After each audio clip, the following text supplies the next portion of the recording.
जिसको मैंने गीत बनाया है। तो हमारे एक मित्र हैं पीछे बैठे हुए मुकेश कुमार मिश्रा जी, तो इनकी जो धर्मपत्नी जी हैं वो गई हैं दरोगा जी के पास। तो मिश्रा जी 4 दिन से गायब है घर से। तो एक भोजपुरी का गीत है, उसको मैंने इनके हिसाब से थोड़ा सा अच्छा बनाए हुए हैं।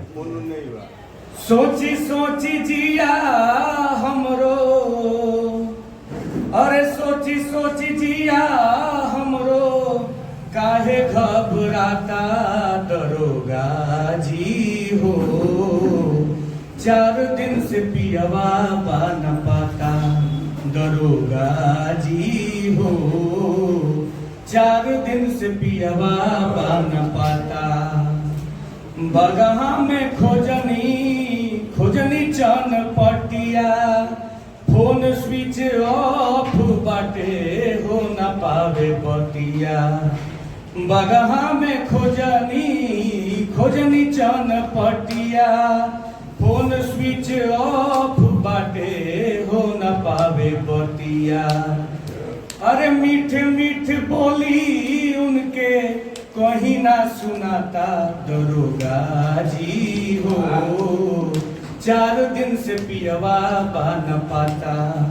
दरोगा जी बोलते हैं, थोड़ा सा उनका हुलिया के बारे में बताइए। तो क्या कहती हैं?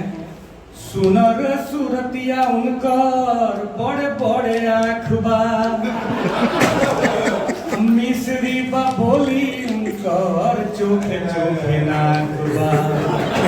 सुनर सूरतिया उनकर बड़े बड़े आँख बा, मिश्री बा बोली उनकर चोखे चोखे नाक बा। आ उनके खातिर रोए लइका, आ खाना नहीं खाता दरोगा जी हो।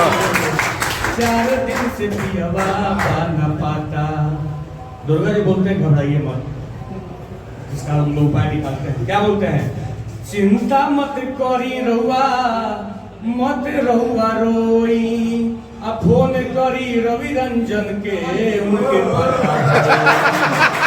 चिंता मत करी रहुआ, मत रहुआ रोई, फोन करी रवि रंजन के उनके पाता होई।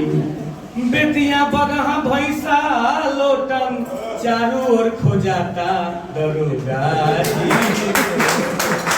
4 दिन से पियवा न पाता। बोलो।